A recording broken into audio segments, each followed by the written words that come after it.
Hi, my name is Mallory Dunn, and I'm going to talk a little bit about the Scottish Highland bagpipes. First, I want to talk a little bit about the reed. The bagpipes are a double reed instrument. Um, Now, naturally, I'm an oboe and English horn player, so I took a look at some of the reeds and compared them because I heard that the double reed is just like an oboe reed. I disagree. This is an oboe reed. You can see it. Looks a lot like this. Well, this is an English horn reed.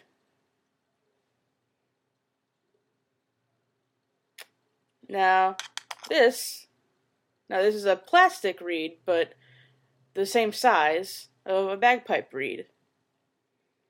What does it look more like, the oboe reed or the English horn reed? That's what I thought. See?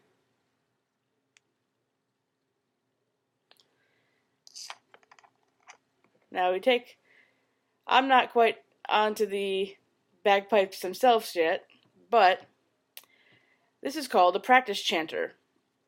So you put the reed into the top of the practice chanter, and you align it with the holes, like so. You take the top of it and put it on. That's something that's different about the bagpipes. You don't actually play on the reed, which is a complete new territory for me. And you play in the top. This is the practice chanter. You play through the top of here, and your fingers go on the holes. Left hand on top, right hand on bottom. Another thing that's different from the oboe is that you don't play with your fingers curved. You have to play with your fingers straight across. Well, like so. If you do not, you will get a very bad sound, which I have discovered.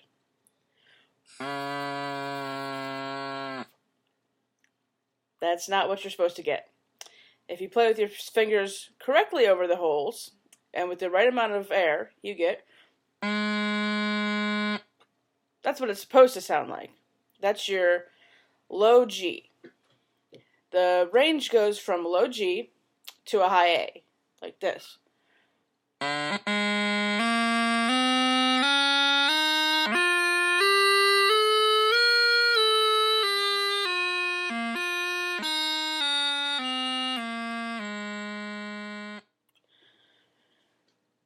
Takes a lot of air, which I have also discovered.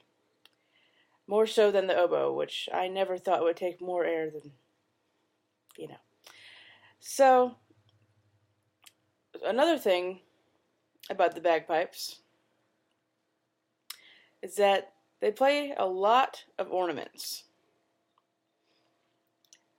Each finger is designated to one note to ornament.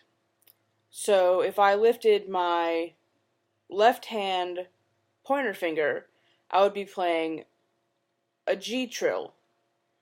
If I lifted my middle finger, I would be playing an F. If I lifted my ring finger, it would be an E, and so on. So this is a D, C, B, and A. So if I were to play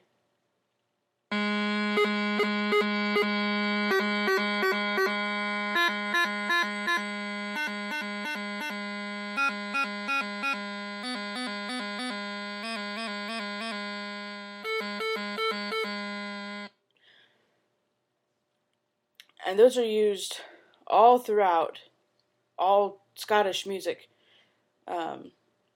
There's also another thing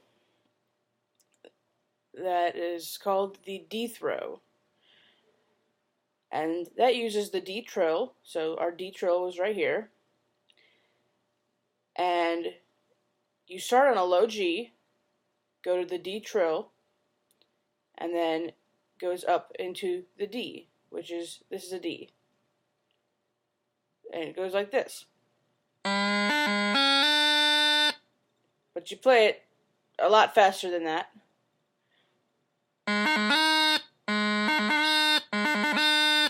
Which I'm still working on that one. And there are many other throws that are used that I haven't even learned yet. But, yeah.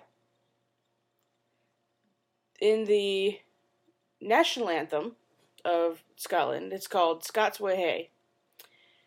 It uses the G grace note and the D throw.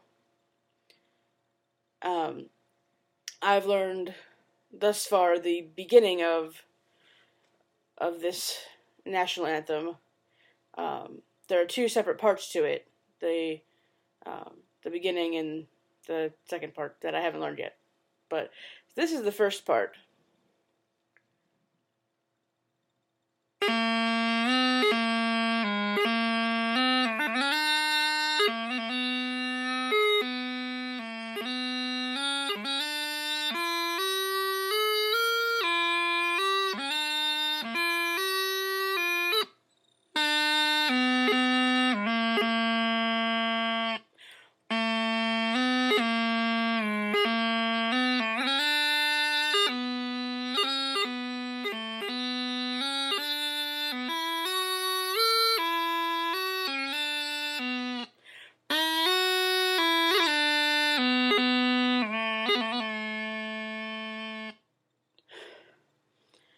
Some people have asked whether or not the trills and the ornaments are necessary for the bagpipes. And at first I thought, no, you don't really need those. You would get the same effect without it. But after playing, I don't think so. You need the trills. You need the ornaments. Without them, it wouldn't be the Scottish Highland bagpipes. And with that, good day.